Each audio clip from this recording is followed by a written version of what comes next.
We insure our car, we insure our house. We don't insure ourselves. It's a for sure loss that is going to happen. There's a reason that nobody in the Nelson Nash Institute that I know of writes policies with certain companies. The idea that you celebrate the public murdering of a 31-year-old father of two, it shows, I think, the underlying motivation of that individual who's spewing the "you're a racist, you're a transphobe." The implication being, and if you need to die, so be it. They do not want you to just agree or not say anything against them. They want like you on your knees.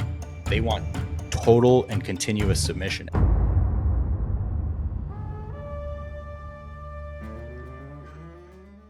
Alrighty, hey, what is up, everybody? This is a first for us on the stream. Brian is at a conference with the great Tom Woods. He's not even a conference, like a workshop, basically a small group of people with Tom right now. So it's a really cool opportunity, but he's not here today. So we're going to do a first on the podcast, which is a client interview.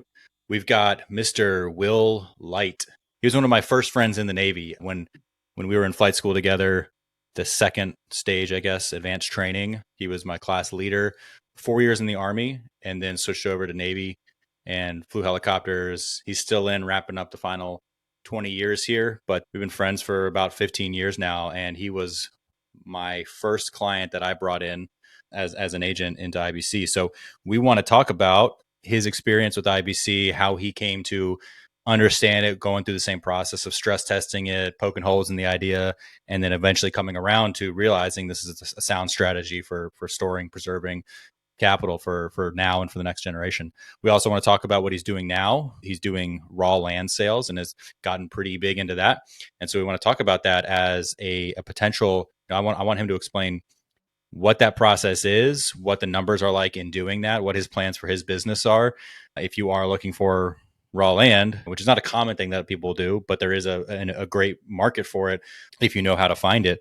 And so we want to talk about that, but not only if you are looking for raw land, but how someone might implement this as a growth strategy, because we like to bring in people that do different strategies, and we like to talk through what we're doing as well in order to continue to expose you to different ways that you can strengthen the growth pillar. So anyways, we're also going to take a hard right turn here at the beginning due to recent news, and we'll cover that. I told Will, if you have got those lawn sign liberals in your life, maybe don't send them this episode, but then you know what, send it to them and hope that they jump off a roof, because we're going to talk about what we kind of see as a turning point. Anyways, before we get into that, Will, how are you? Welcome on to Remnant Finance Podcast. Thanks, brother. It's good to be here. Long time listener, first time caller. Yeah. Yeah, we have had a client interview. Technically, we had Commander Rob Green on here. He's a client as well, but we were mainly talking to him more about the mandate fight, his book. So there was sort of an interview that we would have hoped to have gotten to do, whether he was a client or not. He also happens to be a client. So I guess I need to change that to technically this is our second client interview. But yeah, so let's first talk about an unfortunate and tragic case study for IBC. I've got two. One of them you've all heard of as of the recording today, September 11th, which means, a week from now when this comes out, we'll probably know a lot more about this. But yesterday was the day that Charlie Kirk was assassinated. And I had come into this week with the intention of talking about a call I had with a pending client, someone I talked to about a year ago, maybe 6 months ago. We had some good conversations. It wasn't quite right for him to set up IBC at the moment. And so we kind of left it like, yeah, we'll talk in the future. And he called me up recently because a really close friend of their family, 31-year-old father of two, which is crazy to think about in light of what happened yesterday as well, went to the hospital. I think, I don't want to give any details just, for the family's sake, and not that, anyone besides this guy would listen, but went to the hospital on a Thursday. This was about a month ago. Went to the hospital on a Thursday, passed away Friday evening. Left behind two kids and a wife.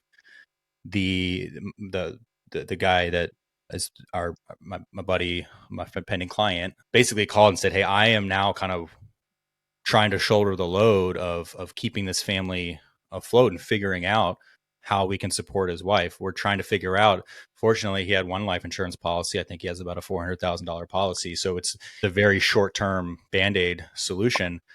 But it was enough of a wake-up call to him to realize hey, if the same thing happens to me, I don't have a plan in place. And so I wanted to start this with a message of, when we get these kind of real life proof of concepts, these use cases for IBC, it's always, unfortunately, we talk about the living benefits and people like you that are using your IBC policy for business, people, the growth strategies, all these great things while we're alive. But what will come for all of us is that we will one day walk off this earth and we'll be done with our journey here. And if that happens to you as a statistic now, are you prepared? And I always want to emphasize, first question I like to ask new clients is on an intro call is, if you don't wake up tomorrow, have this conversation with your wife. If I don't wake up tomorrow, how do you and the children survive financially? What is your situation? What am I leaving behind? Not only am I leaving behind a death benefit through a life insurance policy, but what about our Vanguard account? What about the bank account? What about, in your case, the raw land? What about, in my case, if we're doing this option strategy or real estate properties? Like, what would happen if I don't wake up tomorrow? Could you even, if you have crypto, like, does your wife know how to do that? And so do you have these plans in place? What is going to happen? And think through that exercise. And if that's a conversation you're not comfortable having, that you don't think you would want to have with your wife right now, that's an indicator that we should have a conversation and get a kind of a emergency stopgap in place to figure this out now. And then we can explore further from there. So I wanted to talk about that client and his friend, because it's always tragic when we get these proof of concepts for what we're doing and the ultimate reason we're trying to set this up. I'm going to pause there because I'm going to be talking a lot this episode, and this is going to be more of an interview, but I think we're going to get pretty off the track here. But have you, as a father, as someone who's practicing IBC, who has very hefty protection in place in the term, like large whole life policies that you're capitalizing, what does the protection and death benefit side of it mean to you, aside from the living benefits that we're always talking about and using? Well, the the thing that stood out to me really kind of off the bat, and this is something that you helped me understand, was of everyone's assets, the most underinsured asset is yourself. Everybody I talk to, I'll talk to, and then I let them know I'll talk their ear off about IBC all day long if they want to broach the subject with me. Yeah. And the first question I ask, again, is talking about this idea of human life value. We're not taught to think that way. And, and Nelson Nash talking about, think long term. Well, this is thinking long term. So if I die tomorrow, it's not like, okay, where's the IRA going to go? Where's this and that going to go? Your future income and the potential for your future income. What is your family missing out on? That was like a slap in the face. And that is, like, you talk about the first question you ask new clients when I broach the subject with people when I'm talking about IBC, everybody has the same response. They have no idea. Yeah. So we insure our car, we insure our house. We don't insure ourselves. We don't insure, Mm-hmm. and it's a for sure loss that is going to happen. Yeah. And so Yeah. I think that's the first like mindset shift when you're rethinking your thinking, is realizing that your best income producing asset is yourself. And where are you putting your family if you were blinked off this earth today, which could happen? Now, I would say that 80+% of clients that I talk to that are in the military, which is a large chunk of our audience, on that initial call, the benefit that they have in place is just SGLI, the 400,000. Now it's 500,000 of the temporary group term life insurance that you get. You're automatically opted into in the military. Before you started your first policy, after understanding and vetting this process, what was your insurance situation? Was it something that you had thought about before, or were you in the bulk of us, myself included, who only ever had that SGLI and thought that was sufficient? So going into it, so credit to my folks. My mom bought a life insurance policy for me and my brother when we were both born back in the early 80s. Unfortunately, it was universal life because that was the new hotness in the early 80s, and that's what was demonstrated to them as, hey, this is the great new product. But I did have it. It was Yeah. in the hundred, I think 190,000 ish.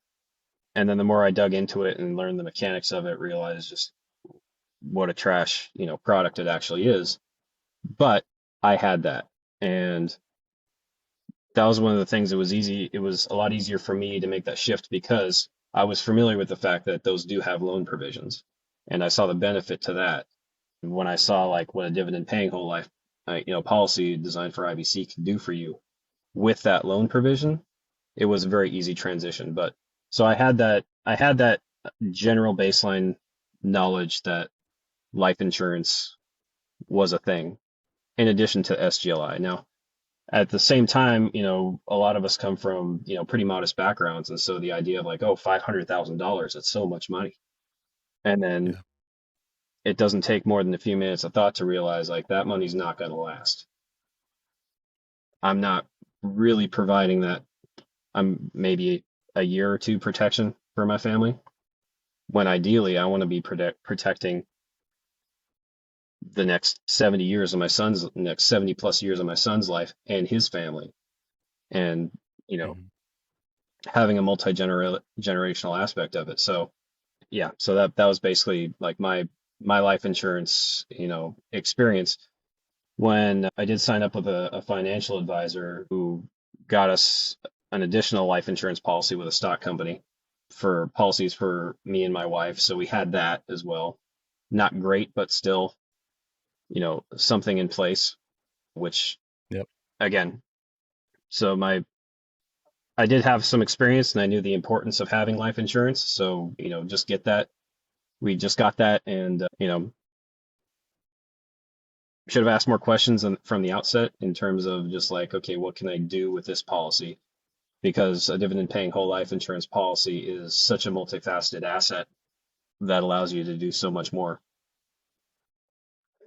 Yeah, and that's something that I've encountered very recently, and I've known for a while, but I got direct, proof of this idea that like I don't think that financial advisors should cross streams into life insurance. Now, you sell a term life insurance if you're going with the mindset of a financial advisor and you say buy term and invest the difference, well, you know how we feel about that strategy as a whole. But if that's the strategy that you're going to implement and that's the strategy the client wants and is comfortable with, and you've actually explained to them some of the why term is so cheap, et cetera. If you've had that conversation and they're on board, like I'm not here to tell anyone what their strategy should be. If that's the strategy you're going with, a financial advisor is more than capable of putting a term policy in place. That's easy, right?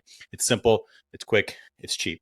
And so that's totally doable. But what they shouldn't be doing, in my opinion, is just because they have a life license, putting whole life policies in place when you're not doing the educational piece and you never meet the financial planner who's doing, and I know we had the same guy that like I know who you're talking about because we were introduced to him together. We did the same thing. I also had the whole life from the stock company that was just it was like the epitome of why people don't like whole life is because of how cumbersome and inefficient those specific policies that we got were. And we weren't taught zero things about the policies. We didn't know anything about mechanics. We had no idea what a mech is, what a PUA is. We didn't know policy loans was a thing. All we knew was, okay, I guess it says you can have guaranteed cash value and here's a table. And so you look down the road, you're like, I guess that's Well, something like that's a number. and it was also the fact, and this is something that, a light bulb goes off in people's mind when they start to come around to the idea of a properly designed policy, is that it can be designed. It doesn't have to be, I was like, oh, well, this is a $500,000 policy. This is the premium. This is how it works. It's a cookie cutter thing, Mhm. but it doesn't have to be that Mhm. way. It can be tailored specifically. So how much coverage are you looking for? What premium are you looking to pay? So no two life insurance policies can and should be exactly the same. Yeah, unless incidentally, and the way the approach that they have is like they view. Yeah, that's a good way to put it. There's no structure. There's no options. There's nothing to decide. It's if you'd ask them, it's in a term policy. You have to decide both the amount and the length. But with whole life, the amounts or the length is already set. It's your whole life. Therefore, all we have to figure out is the amount. And so it's like that's the one variable. And so we plug in how much is the amount we want. We get a number for the premium, and that's it. There's just no nuance to it at all. And I I had this conversation over the last week or so with someone that I did a call with maybe a year ago, late last year, maybe 9 months ago. Did a handful of calls, talk through IBC, talk through what we're trying to do, got him to read the book, read Nelson Nash's book, had a pretty good grasp on what he wanted. not a full comprehensive understanding yet, but enough. We did enough calls that he was like, all right, this makes sense. I want to pursue this. And ended up talking to financial advisor at a company, large, very well known, very well respected, like one of the best insurers in the country. It's not Southeastern Mutual. It's not in the Southeast, right? It's like, well, it's like the granddaddy of insurance companies, right? Fantastic insurer, best ratings you can get in a financial services company across the board in any sector. But they don't do IBC. They don't have a whole life policy that is well suited for it. Every whole life policy, even the ones that we got, have the same contractual rights. You can borrow against the cash value. The cash value has a guaranteed side. If it's a mutual company, it has a non-guaranteed side. Like the rights you have with the policy are the same, but you cannot structure this company's policies correctly with what we want to do. And so he said, I want to keep everything under the same umbrella. I think it'll be simpler. It's a family friend advisor at not Southeastern Mutual. And so having it all under one umbrella, I'm sorry for the time we spent. Like, I don't want to waste your time, but like, I think it'll be better for us if we just keep it all together. And I talked to our advisor and she said, yeah, I could, yeah, I've read Becoming Your Own Banker. I understand we can do that, the same thing. And so I thought like, all right, well, I'll talk to you in a year when you realize that what you got wasn't what you asked for. And so this past week, 10 months later, we've been having a conversation. I have copies of the policies now just to kind of help talk him through. And I'm not pushing to replace them. It's his decision. But basically, he said, here's how much I would like to pay, because we have that premium is generally our input when we're talking IBC. And she wrote him an all base policy. And he's like, well, what about a PUA rider? Because he's having this conversation now with her because he didn't get what he asked for. She said, well, yeah, we could add a PUA rider if we do this and this. Would you like me to see what that would look like? And so she added PUA rider and sent him an illustration that mech'd in like, I can't remember, like 15 years. Yeah. And I was like, well, you don't want to do that, right? Because that's going to make the policy. So he's like, yeah, she just gave me an example of what it would look like. I'm like, yeah, but I show you an example of what you can't do or what you could do, but would never want to do. Yeah. Like, that doesn't even make sense. So how much can you actually put in there? He's like, I don't know. I have, and because this all started a month ago or so. And he was like, yeah, it sounds cool. Like, I like what you guys are talking about with, I can't remember if it was rental properties, the option strategy, whatever it was, but it's like, I'm doing IBC, but it's going to take forever for me to get any cash value. I'm like, you got a policy that's all based, didn't you? Because you're not Southeastern Mutual advisor said she knew what this was and what you're trying to do, but gave you something that was not possible. And so there's for many reasons, like there's a reason that nobody in the Nelson Nash Institute that I know of writes policies with certain companies. This is one of them. It's because it's a great insurance product. If all you want is just a base only whole life insurance policy, it's probably the best you can get. But if you want to do what we do, it's not feasible. And so having that conversation, it's like, and now he has VULs on his kids too. She put him into, he wanted policies for his kids for infinite banking, and she put him into VULs. And so we're having that conversation again. We're going to try to unwind that situation, and we'll see what happens. But, fortunately, it's not super far in, but he has zero cash value because there's no PUA paid. And so it's if he opts to replace the policies and get what he actually wanted from the start, it's going to be, there's going to be a loss of 1 year's worth of base premium essentially. And that's unfortunate because I could have looked at those illustrations and said, hey, this is not what you want. Yeah. And if you work with us, our goal is that our clients understand their policies in depth. Like, I want them to be able to explain to their wives, explain to their friends what they have and why we have this term rider that we do, why we need this term rider, why we chose the total premium outlay that we did for this client's goals, and understand the mechanics.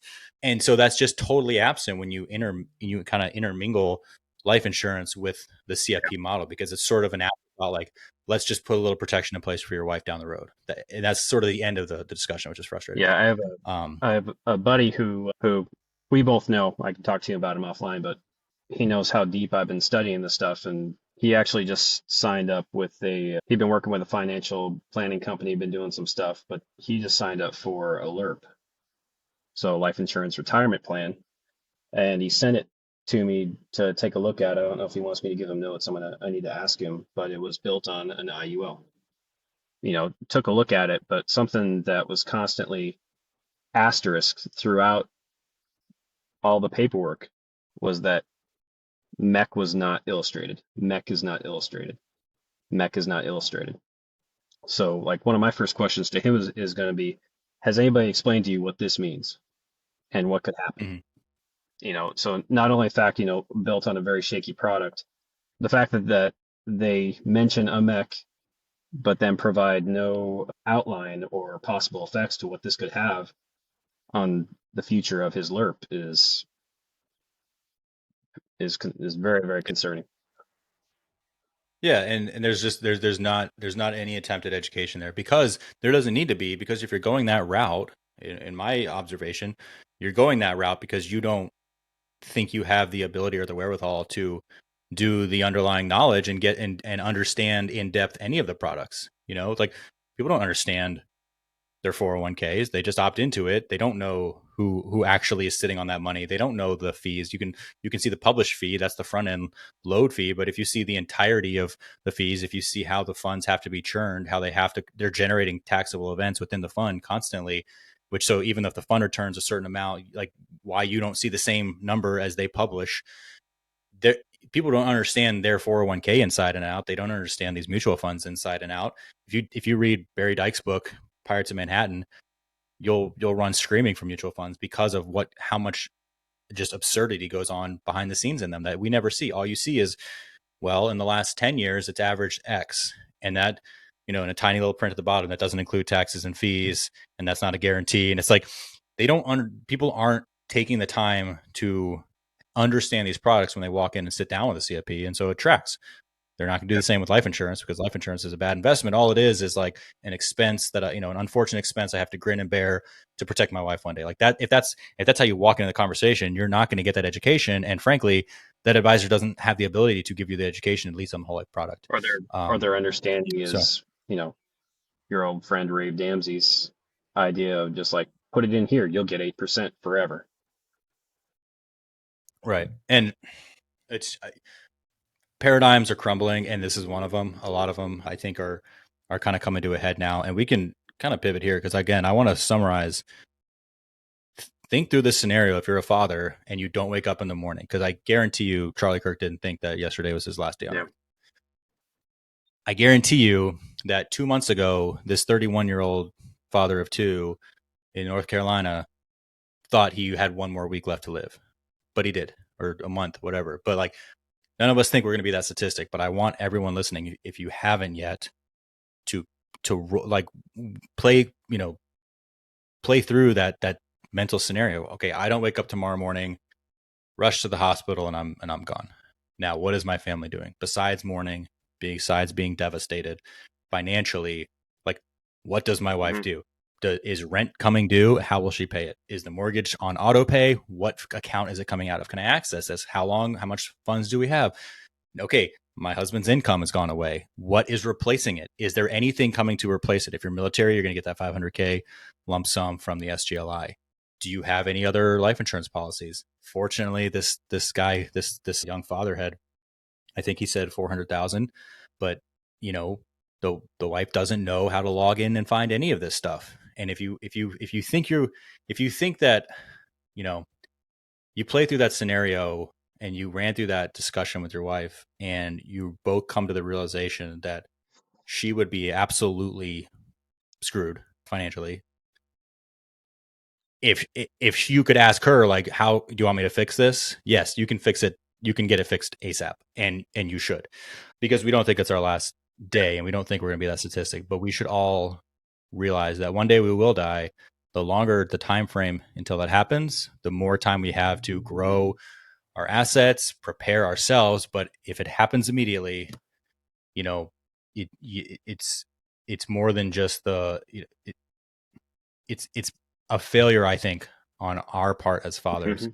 if we leave our families in that situation, The because we can address. Yeah, and that's one thing that's been on my mind since yesterday was, man, I hope I hope he had life insurance. I really did, and I Yeah, hope it's and I not going to mean, be, the last thing I want is like, okay, well, here's my family's give, send, go. Please, everybody, donate to this. Like, right. I don't want that. I don't want that at all for my family. Yeah, and you won't. You most certainly won't. You've got a very your family is going to be. They're not going to be. I'm not going to say they're going to be fine, but from a financial situation, their life is not going to have to change when the inevitable day comes, whether it's tomorrow or 50 years from now, that you don't wake Or up. at least change for the Um, better. in terms of Yeah. what And they so can do that in the future. I Man, I'm not I'm not big into national politics. I mean, if you listen to us the whole time, like I don't participate in national elections because I don't believe there's a difference in the parties. And I don't believe that the system of DC is the system that we are like, that our founding documents represent. I don't think it serves the interest of the American people. And I think that's become more and more clear to more and more people lately that they serve foreign interests and they are beholden to powers that are not the will of the people. That's that aside. Like I'm not a Charlie Kirk listener. I don't, I see him on social media. Like I see the clips and he's extremely well spoken. He has a poise and a way of handling these, often antagonistic. But what I appreciate in seeing these clips is like, a lot of these people are totally unhinged, like these college leftists, right?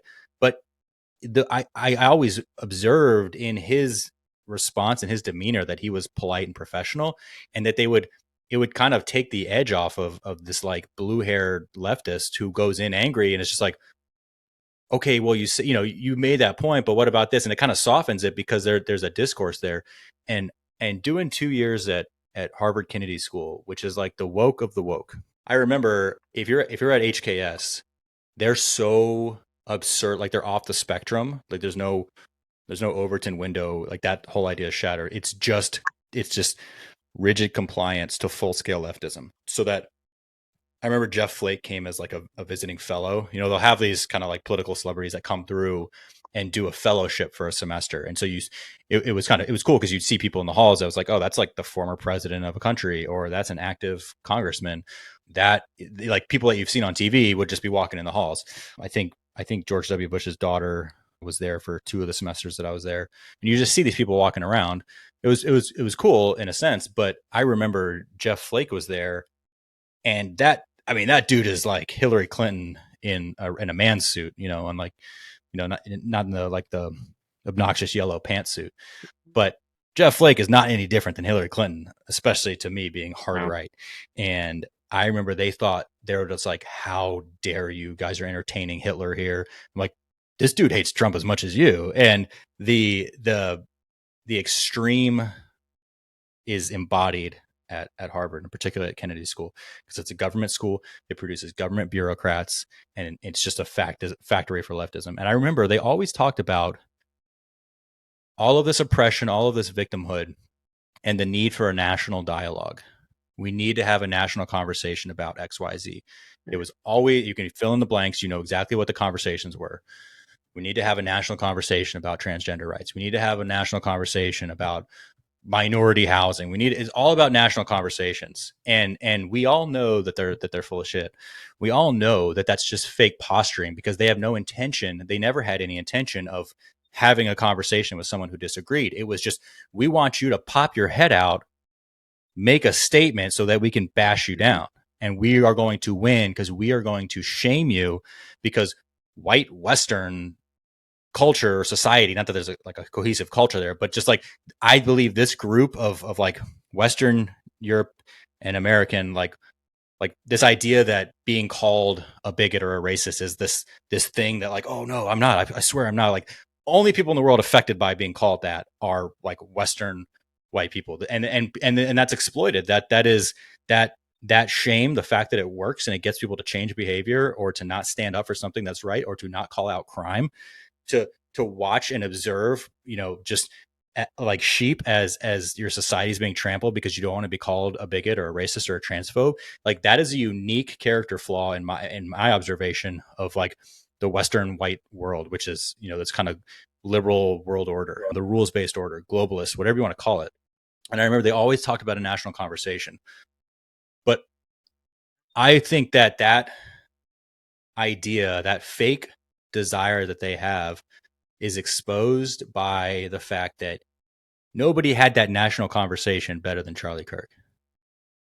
That guy had balls of steel and would sit in front of crowds of people that hated him and answer questions calmly and confidently with poise, and he would treat the person talking to him with dignity.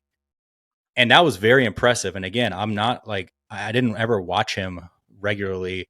If you would ask me a month ago what I thought of. I'd be like, yeah, I mean, he's kind of like the head of the moderate right. He's way too moderate for me. I don't give the left this like this idea that we're all Americans, we all want the same thing, we have disagreements, but we'll fight for each other. This kind of mindset, like I don't grant them that, and I haven't for a long time since being at Harvard. I've thought like I'm not, you know, I was still in active duty at the time. I was like, I would never fight for you. I would never risk my life for you people because you hate me, and I don't believe in this like we're a melting pot and we're all in it together kind of thing. And so I would have told you a month ago that I think he treats them with too much respect. And that worked though. My way, which is just, you are enemies of the state, like Democrats, the Democrat National Party. You are domestic terrorists. You are people that are fomenting social unrest, and 100% of political violence is on your shoulders. In recent memory, I can't think of any events that aren't on your shoulders because of the media mouthpiece and then these despicable Democrats in office who call for this stuff. I think that he did a much better job of bringing college students to some kind of semblance of reality than any other professors ever could. And so this idea that they want this national conversation, it's kind of tragically belied by the fact that the person trying to have that national conversation and actually bring those conversations, and here's our perspective from the right, to college campuses, was killed for that effort. And I mean, that one hit hard, like more so than any other. I felt, and I saw in pretty much every group that I'm in, everyone was saying like, this just hits heavy. This feels different. This isn't like, I don't know, man. How did you Well, feel? Like, there was a crystallizing aspect to it, and it's the underlying thing is that that the contingent out there is they see no difference between an idea that they feel needs to be eradicated and the person expressing that idea. So they're already coming into the conversation with this person needs to die. yeah, And that was, you know, indicative of what happened yesterday, as well as the reactions from, you know, media personalities, obviously there's psychopaths online post all sorts of things, but the amount of celebration, the idea that you could celebrate the public murdering of a 31 year yeah, old that's an father execution. of a 31-year-old father of two who hurt nobody, who was the quintessential, yeah, he had balls of steel and he'd stand up to people, but I believe he was genuinely a nice guy, a nice Christian guy. And so by it shows that I think the underlying motivation of that individual who's spewing the you're a racist, you're a bigot, you're a homophobe, you're a transphobe. The implication being, and if you need to die, so be it. And they will Yeah, celebrate it. yeah. It's hard to watch, and to me, a big factor uh, of why that hit so hard, I think, beyond the fact that by all accounts he seemed like a really genuine good guy, like you said, he was unashamed in promoting his faith. He was not someone that cowered to the shame. Like he had, you know, I have enormous respect for just the character that he showed in that. Even though I'm not like, I wasn't a fan. Like I don't really care about the national politics, so I don't really tune into anyone that's really covering that level. But like I said, he did more for the intellectual development than any professor has done, probably outside of maybe Hillsdale College, Mm-hmm. for these college students. And you go like, the goal of college is to make you a gay communist, right? You're taking these children who are very malleable, and you're trying to turn them into gay communists, and they're very successful at it, as we can observe just by looking around. So to go into that environment and talk respectfully but firmly and openly about your faith and your beliefs is very commendable. And I think that something's shifted here. This is not a normal tragic event that we see where it's kind of like you move on. Just, even though it's only been 24 hours or so at the time Well, that we're recording this, it's like And it's pulled the masks from a lot of people. It's Oh pulled the yeah, I masks mean, from a how lot do of people who were in years past spouting that we need to have a national discourse. We need to have a national discourse. It's like, no, you don't actually believe that. no? I mean, the you expect that there's going to be psychopaths on Reddit, right? When anything happens, like a school is shot up by another tranny, and children are killed by the mental illness of trannyism. It's like you expect that there's going to be people on both sides that are just saying horrific things in support or even I mean, there's not really nothing you can say horrific against that, but like you expect that, right? But what you don't expect is that U.S. House of Representatives to boo when one of their members calls for a moment of silence. Unbelievable. Lauren Boebert called for a moment of silence on the House floor, and Democrats booed her. That is absolutely. I mean that we where I'm at now is we have no ideological purity test to work with us. We've said that, but I don't think that's the case anymore because I'm at a point where I think that like I've been a secessionist for a long time. I think that the attempt to secede from the Union was the last grasp at trying to preserve what the Union was. And then when the South was invaded, to keep the Union together in spite of the path that the states that were trying to separate were trying to take. And then you kind of watch the revised history where 3 years into a losing war, they slap a slavery narrative onto it as a morale campaign. And now we look back at it and it's like the Union had to stay together. Otherwise we'd have slavery. It's like, no, Yeah. that's not accurate at all. And so I think that once you kind of see through that and you realize like the history books on that, on Civil War and the cause of it, and also the motivations of each side were totally fabricated in what we learned growing up, you realize that this a peaceful split. If you'd asked me 10 years ago to say the same thing, a peaceful split is the best case scenario for because we're not one nation. We're not divided. We're not like this unified country. I don't have. I see now like lawn sign liberals, Democrats. Like I see them as the enemy, and I find that we lose. We collectively on the right, we lose because we accept this idea that well, we don't want to. They have a monopoly on the violent rhetoric, and I'm not saying like we need to actually get physically violent, but we need to be very aggressive in calling out, and we need to drop this idea that we can be shamed into compliance because they hate us. They hate you if you're conservative. Listen to this, and I've seen it from like the belly of the beast. They do not want you to just agree or say, not say anything against them. They want like you on your Hmm. knees. They want total and continuous submission. And I remember seeing that at Harvard where it was like, it was not enough to just not talk in class and not say anything offensive. It was like, hey, you're suspiciously quiet. You're not openly advocating for condemning, in my case, when I was there, it was like a petition for revoking the Harvard degree of anyone who was in the Capitol around the January 6th quote insurrection, right?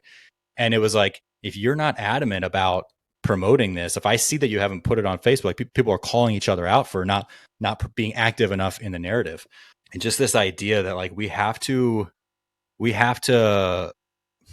put aside these differences. It's like there's only an effort to put aside differences and to grant grace or understanding. It only comes from the right, and that's why quote we are getting trampled. And I think that people are going to wake up to this Well, now, and it's like we're not we're not on the same team here. We're not like you can call me whatever you want as long as, but if what I'm doing is right, like I don't care, and that should be our position. If what I'm saying is correct, your 6 year old is not a trans. Like what you're doing is child abuse, and you should go to prison. You should be able to say that. well, And if you're shamed into not saying that, you are doing what is evil. And so we need to just drop this facade of like, you know, well, there's a historical aspect to it.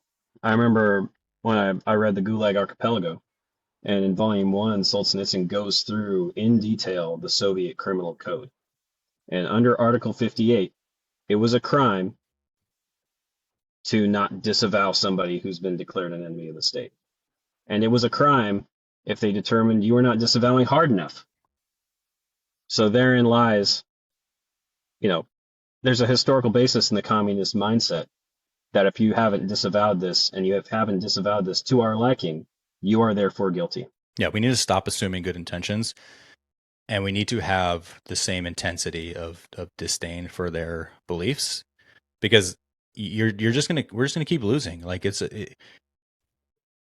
I think we just need to really get more bold. And I think Charlie Kirk was a polarizing and pivotal assassination in that people realize like they're not going to stop. And if you just I want to read what we use Frontier Coffee. I'll give them a shout out. He's a former Green Beret, really good coffee. But I continue. You can find good coffee in a lot of places, but I continue to support their business just because of their public stance on these things. And so I wanted to read what he said because unlike 2020, I remember Fentanyl Floyd, every company is issuing this like, we believe Black Lives Matter. This is horrific. Blah blah blah. These just phony statements, right? And you expect and you just delete it because like this is absurd. Like you're a coffee company. You don't need an opinion on this, right? Like I'm just buying coffee, and it was like this overly shoved down your throat politicization. But this just feels different, and maybe it's just because it's quote our side, but it feels like it's always quote our side because it's children getting shot by trannies and like I don't know, man. It's just it's hard. I think to me the fact that he's a father is like if he wasn't a father and wasn't married, just a single dude that was calling out college kids, I'd be like, I mean that's bullshit. Like this is evil, but it doesn't have it has the weight because like now there's a widow and these kids don't have a father and like and thinking about what that means and why it happened is so despicable and should be a cause for us to shed this like terminal cancer of an ideology that we need to all work. We're all on the same team. We're not. You're enemies. Like you are the enemies of our country and our prosperity and our future. But I think that the Frontier Coffee statement was really good. So I'm just going to read through it real quick. He said, "Is it time for war? Our nation is plagued. Our souls and our humanity are lost. The events of yesterday were a turning point for America. Charlie Kirk's assassination was a gut punch to our family, our business, and our country, and we know millions upon millions are feeling the same way right now. We're at a loss for words and struggling to find the appropriate emotions. Charlie Kirk was a peaceful man who willingly and respectfully entered the most ideologically left-wing spaces, universities across the country, to engage in discussion and thought-filled debates with people who were diametrically opposed to his very existence. Never did he lash out at his adversaries. He did not make fun of or degrade them. Instead, he shared truth, history, a path forward for the younger generation, and the Word of God. While he may have debated with those who opposed to him, I truly believe that he loved all people and was on a mission to bring salvation to wayward souls and our republic as a whole. While it is a devastating loss for all of us on the side of conservatism and sanity, we feel like a friend and family member was stolen from us. We're heartbroken for his immediate family. Charlie was only 31 years old, and he was ripped away from his young wife and two young babies. He was fiercely loyal in love with Erica and over the top ecstatic to be a father. For an individual, organization, or movement to needlessly leave a family fatherless is unconscionable and unforgivable. That's the part that really hits hard. Like also as a father of two, just the idea that like if my if my daughters didn't have a father because I sell life insurance or something, it's like that that is so unthinkable. And just to say that because he went and debated people in public and like stood for something and conveyed conservative values, got killed for that. It's preposterous. It's evil. It's demonic. So back to the email here. Immediately following Charlie's assassination, liberal and left-wing lunatics took to the internet to cheer, celebrate, and mock his death. Representative Lauren Boebert requested a moment of silence and prayer on the congressional floor, only to be met with boos and shouting from the House Democrats. The sick degenerates at TMZ cheered and laughed at the announcement of his passing. It is beyond disgusting. We have witnessed innocent women being stabbed to death on public transit, walking their dogs in the park, and while working their college jobs, just to name a few. All unprovoked and largely ignored by the media because they were all murders committed by black men on white women. Particularly in the case of, I'm going to not pronounce the name correctly, but Irina Sarutska, we received an accurate and bleak picture of the sickness plaguing our society as we watched other passengers gather their belongings and walk past her to get off at their stop. Not a single person stepped in to attempt to help or comfort her in her final moments. Mentally ill transvestites riddled with hormones and mind-altering drugs routinely commit violence against children and target Christian schools in their shooting sprees. When they are not being violently deranged psychopaths, they spend the rest of their time trying to indoctrinate children into their sick cult and separate them from their parents and God. We are called bigots, homophobes, transphobes, and countless other names simply for wanting to protect our kids. Time and time again, the radical left proves they are intolerant, extremists, and godless subhumans. Time and time again, we conservatives witness their actions and thank God that it wasn't us or our children who were in their crosshairs on that day. But we do not take action against them.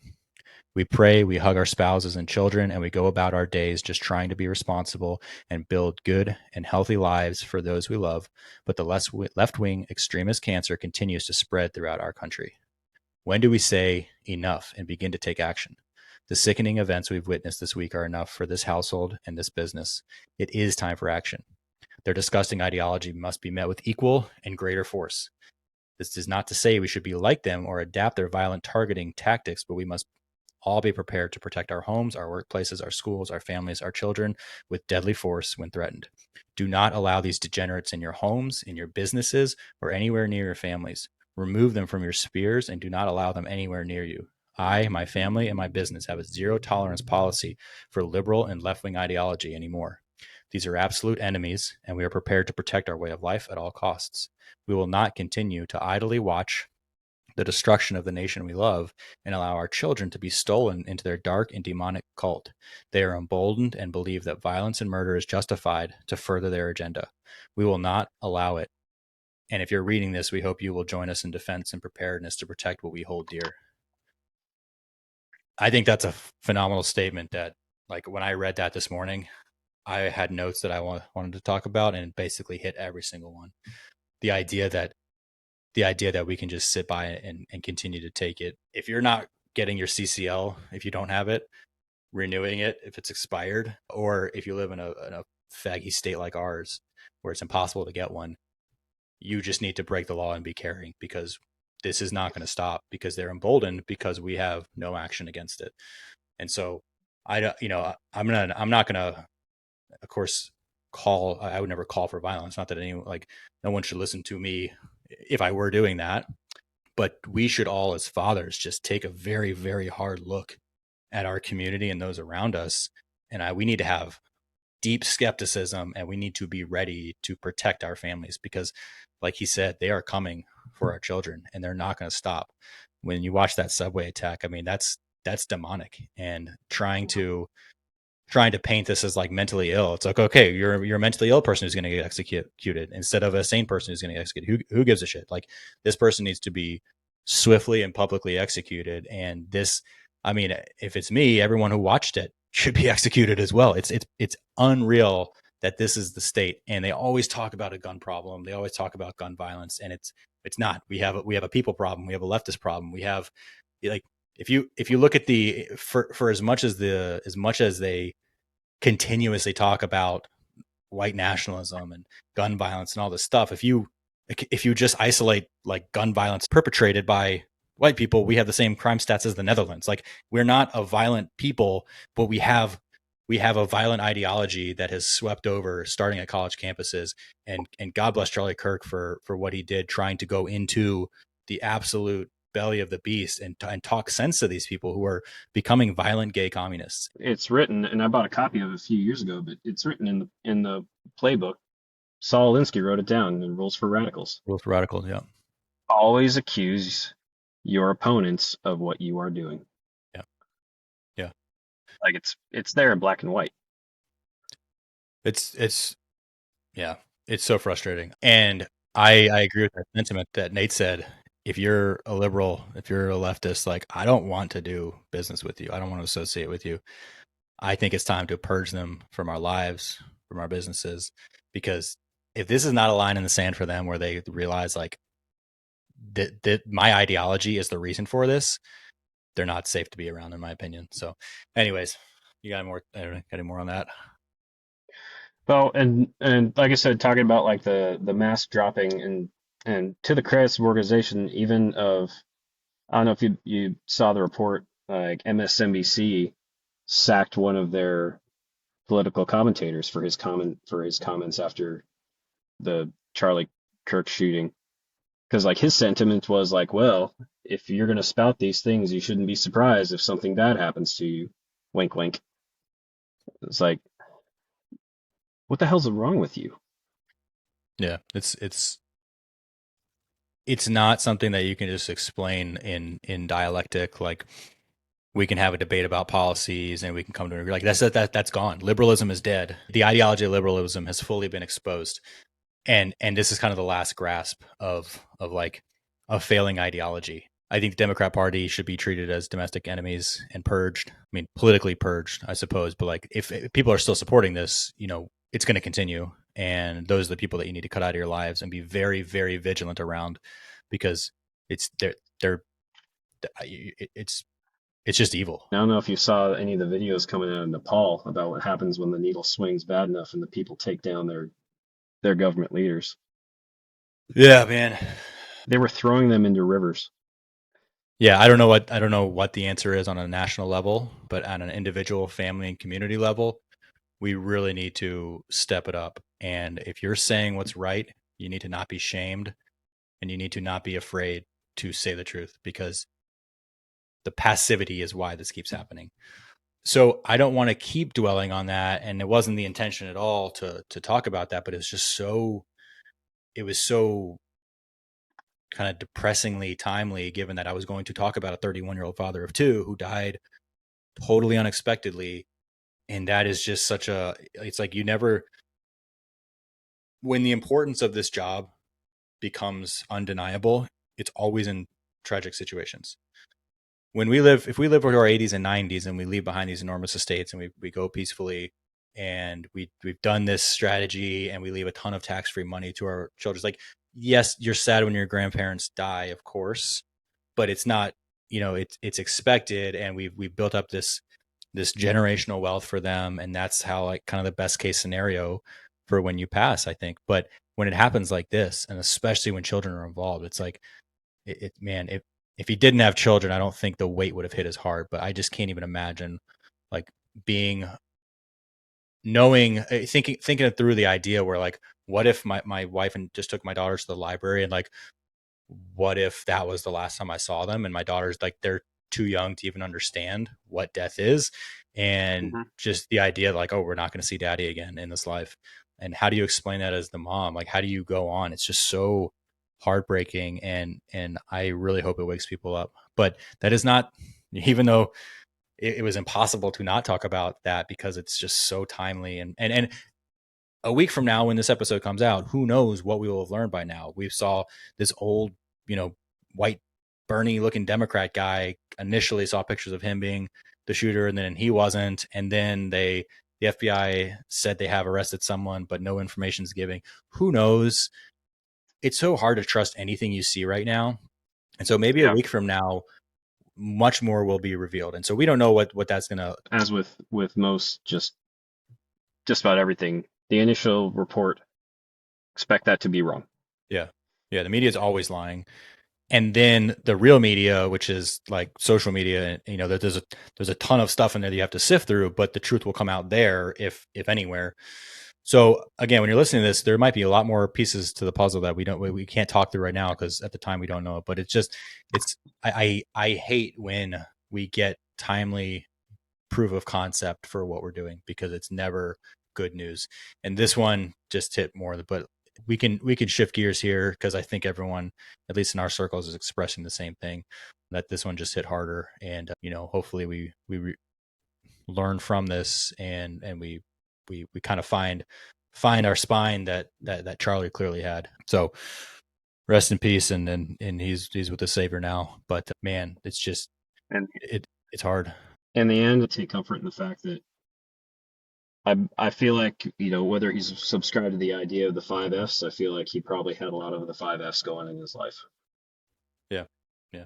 I mean, we can say that, in his case, financially, his family is going to be just fine, because he had an enormous empire of, media, and so, like, very successful on that front. So I don't think I think he's probably got that box checked on the finance side, but not the case with the other father. Equally tragic a loss, but those are the ones we don't hear about, and those are the ones that we want to make sure that if any of our clients, God forbid, are in that situation, you've thought through this, you've had this mental exercise. And I don't want to shift gears out of, like, callousness. And it just seems kind of like hard to switch gears and talk about raw land, but I do want to talk about what you're doing with your policy, because it's still important in the vein of learning and growing that we explore ways to develop and bulletproof our financial strategy. So what are you doing with the raw land? How did you come across that? How's it working out for you? And what could people, like, how could people kind of learn more and follow in your footsteps there?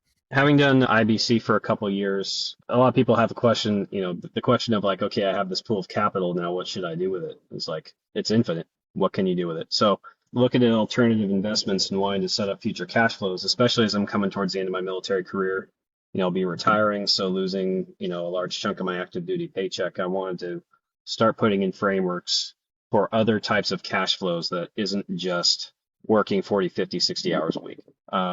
And also looking at investments that are not ETFs, mutual funds, stock market trading, IRAs, that kind of stuff. So, I listen to a lot of podcasts and was listening to one podcast on a particular day, and a gentleman by the name of Mark Podolsky came on to talk about his company, Land Geek. And in it, he went in to talk about raw land investing, the simplicity of it, and also the types of returns you can get in terms of establishing passive income. It seemed right up my alley. Buying land is something that had been always been on my mind. I think you and I have talked about buying land off and on for years. And also the fact that there is so much land out there. There only 6% of the surface area of the United States is actually developed. There is so much land out there, it blow your mind. The process that he went into and that he teaches is there's mechanisms for being able to acquire land to then be able to resell. And because it's undeveloped land, it's not something that like it's not $100,000, $200,000, $300,000, $400,000 transaction. For you can acquire, a half acre up to 5 acres for a few $1,000s and then still resell it at a decent profit, but you're still not breaking the bank of your buyers. And it's a mechanism for establishing passive income, making land available to people who normally might not even think they could afford to own land, because they teach you how to offer it for financing. So maybe they couldn't afford it, full cash up front, but they can afford $120 a month, for example, for 5 years. And it's a one-to-one aspect. It's a person-to-person transaction. No banks involved. In most cases, I don't want to say most, but in a large number of the cases, not even going through a title company is required, because the numerical transactions don't make it worth it to even go through a title company. So they give you access to their proprietary software to be able to, and teach you how to generate the contracts, how to sell the land for recurring revenue. But then they also teach you how to design your business, to optimize your time with a very long-term mindset. It's not a, hey, I bought this land and I want to sell it next month and make a huge profit. It's because a lot of times you're financing these properties for 52 months, 60 months, but honestly, you can finance it for however long you deem, because you're the one designing the contract. So it really spoke to me. So it's depending on how you acquire the property. Sometimes it's through mailer offers, sending out mailer offers to people who have this land. They might not want it anymore. They're tired of paying the property taxes on it, or they inherited it, so they're willing to pay, a discount on it. Sometimes 25 cents to 30 cents on the dollar off retail. So you have the opportunity to sell a piece of property for 2 times your money, 3 times your money, 4 times your money, depending on how you acquired it. And it's a very sustainable thing. So I was like, this is a ripe opportunity for me to be able to utilize my cash value. So I financed my initial land purchases with a policy loan that I paid back, and then I injected another policy loan into my actual business when I started my LLC. And I signed up for their coaching. So Land Geek offers a few different types of different trainings, from a basic where they provide you for, they call the Investor's Toolkit. Then they offer a higher tier one called Flight School. And then the step above that is one-on-one coaching, where you have access to a coach, pretty much unlimited access to a coach. You set goals with them, you get, it's an 18-month program, so it's pretty long and pretty rigorous. So working with a land coach to give you tips, They can tell you the mistakes they make. They can pretty much answer any questions that you want. You have access to all the coaches in their organization. So anyway, highly recommend people go over to the landgeek.com if that's something, if this seems like something that they're interested in, if they're looking into other types of investing. What I've enjoyed thus far is executed some sales and then some other sales based off of referrals is that it's very much reliant on the relationship aspect, establishing relationships with the people you're buying from, helping them out, letting them know, because again, a lot of them never bought land before. They're very, very wary about, online transactions, worried that they're going to get scammed. Um, I've been able to establish some very good relationships with buyers. I've actually executed another sale off of a referral I got from another buyer who was really happy with her transaction, and I sold a property to her mom. So I've been going at this for close to a year now, and the ball's rolling. I'm building some good momentum and learning, how to market, how to sell, and then the eventual plan is to hire on some other help, build a team, so that I can start offloading a lot of those because right now it's just me doing, everything, the property intake, the selling, the contracts, everything like that. So yeah, so very much in the initial stages, but with a very long-term plan of continuing to build the business. So let's say 5 years from now, is the goal that you have basically a however many policies that are like in that kind of user the buyer financing funnel, you could say, or like the timeline where you're just stacking up this monthly cash flow to where each one is, if you're selling a $5,000 parcel over 5 years, it's not much cash flow. But if you've got 50 of them that you've sold over the last couple of years, where that you're starting to kind of stack up that cash flow, is that the idea that you want to, small amounts but high volume is the eventual goal, Mhm. or do you scale up and look for larger properties down the road? It's like, does a I guess location probably matters more than size of the property, but are you going to try to scale up to getting properties that are bought by, say, a commercial developer, or do you just strictly stick with, you know, small buyers that want these smaller, more isolated plots? Like, what does the scaling of this look like? So the scaling of it it's TBD. So one of the things that they train you in Land Geek is you start in a county, you learn that county, you execute some deals, and then you branch out. And they have a very specific list of counties where investors are working that have favorable terms as far as the state laws and regulations. So they discourage, going out on your own and speculating in an area because a lot of people have done that and gotten themselves underwater and gotten some bad deals. So, and this is something that planning on working on with my coach about like eventually branching out into another county where there's different parcel size. Because right now I'm exclusively working in Costia County in south central Colorado. Very similar properties. They're all around like 5 acres, um, but getting myself pretty well established. But the idea is like you were saying, stacking those deals on top of each other.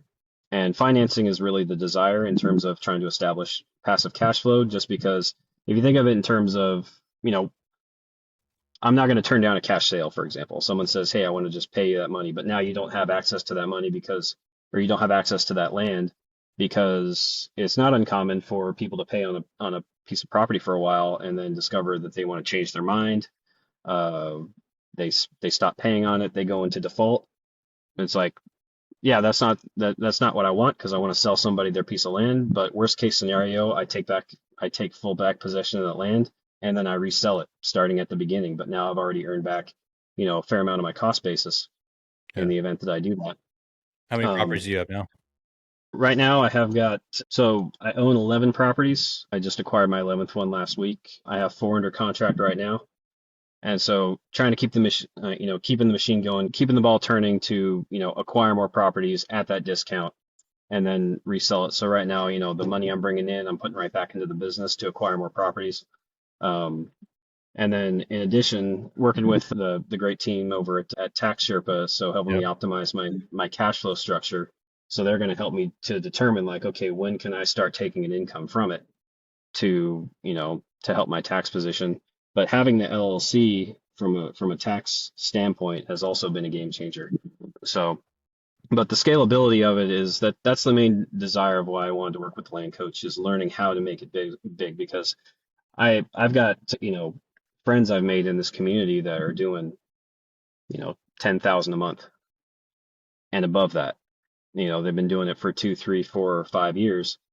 To some of whom have quit their primary jobs, and this is what they do.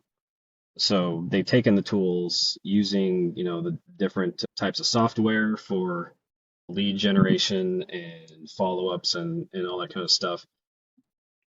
Because the goal overall is to establish this passive income to something that you then devote a few hours of your week to Yeah. as the owner of the company, running your team. Because coming out of the military, I'm not looking to trade one grind for another.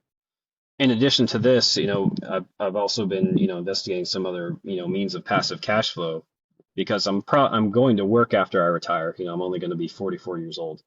But to be in a place where I can decide to work as much as I want to, rather than having to work as much as I need to try to replace that lost income after I retire, is my goal. And so the land investing is a huge piece of that. And That's yeah, awesome. Yeah, that's cool. I like having, I got some rental properties through RP Capital. Shane Thompson, our boy over there, we've interviewed on the show before. And I haven't explored raw land at all, kind of at capacity with what I've got going on right now. So I'm not planning on diving into it, but I think it's really intriguing that in a fairly short amount of time, you can build up a passive cash flow sufficient enough to grow your team. And once you grow your team and have more people working on it, then it just is a self-perpetuating kind of self-accelerating system. And so I really like that aspect of it. But for me, like my rental properties, the cash flow that I'm getting on them each month it's not moving the needle, right? I've got 3 properties right now. They're they're they're all returning positive cash flow, but the main value of them to me is the tax play and the fact that whatever else I'm doing, and particularly now with the options strategy that we've talked about, and check out remnantfinance.com/options, I'm anticipating that to generate a lot of income, taxable income. And so having a vehicle, my rental properties that I can use to offset that taxable income is invaluable, way more to me than the net rental profit that I get from owning those properties. And so it's the same thing kind of here. Like even right now, with 10 properties, you got 4 under contract. I know you've sold a couple as well. Your total monthly cash flow is not much right now, but what it's doing in terms of offsetting your tax liability is huge in and of itself. And so just that alone, it starts off right off the bat. It starts off on day one before you've ever made a sale as a net positive on your overall annual financial position. And then every time you acquire a property, you chip away and just make that a little bit more efficient. And that's an awesome way to think about it. I like seeing different applications of what people are doing with their IBC. I appreciate you being one of my first clients. We had there's one person prior to you, a family that was the first clients that I was kind of joint with Brian on and going through the learning process. But as far as anyone in my network that kind of took the jump and really dove in, I mean, you've read as much as, as I have on this. Will has read everything there is on this concept. And so anyways, I appreciate the support over the last couple of years, and hopefully we get your business off the ground here. So you said landgeek.com. And what's your company? Just Google the Land Geek. Land Geek, it'll take you right to the website. Yeah, anybody who's looking for alternative, means of investing, but then also looking to have an entity that they also work. It's a good feeling. Real quick before I go into my company, the aspect that and this goes back to like discovering that you're your best earning asset. The lessons that I've learned and what I plan on doing is it goes beyond just the land business, is learning how to run a business, developing my own skills, developing myself as my most valuable asset. That's what, having the cash value in these life insurance policies has allowed me to do, in an entity that I control. You can't calculate that value. You honestly can't. And that's what I want to do, in this, and in the low stress training realm, getting the ball rolling on that and learning how to develop myself in that. To me, that's the infinite portion of the infinite banking concept, is like the infinite ways that you have the ability to develop yourself and the relationships that you can establish. You can't put a price tag on that. My company is called Vision and Value Land Company LLC. You can find me on Facebook. As I said before, right now operating. So for your very niche viewers who are looking for land in Costilla County, Colorado, please by all means hit me up. I'm gonna guess we have zero of However, those. well, who knows? But what I will say, feel free to, you'll find me there. But I've got an incredible community of other land investors who own land all over the country. So I'd be happy to, to be that networking individual if people are looking for raw land out there in the country. You don't need to just buy from me. I want to get people to where they get people the land that they're looking for. So Yeah. um, Cool. anybody who's listening, if you want to reach out to me, I can try to hook you up with someone who might have what you're looking for. Yeah, cool. Appreciate that. Thanks for coming on.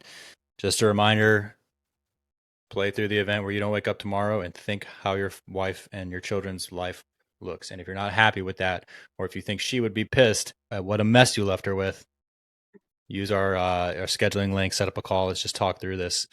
That's an issue that you can solve. And if you haven't, that's a choice you made. I decided I'm gonna take tomorrow off. Once the news that he had passed hit, I just got off a call with a client, and I just turned off my computer, went outside, and hung out with my family. And gonna take tomorrow off and go hiking, just spend some family time, because you truly don't know when it's your last day. And I hope that when that time comes, that you've prepared and done what you can. So yeah, just man, think about how you can bolster your community by being a strong advocate for truth, for speaking the truth without feeling shamed.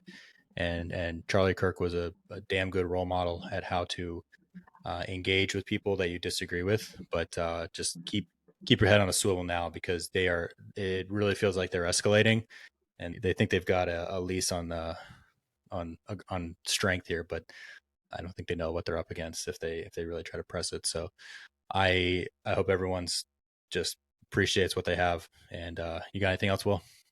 No, man, I appreciate you having me on.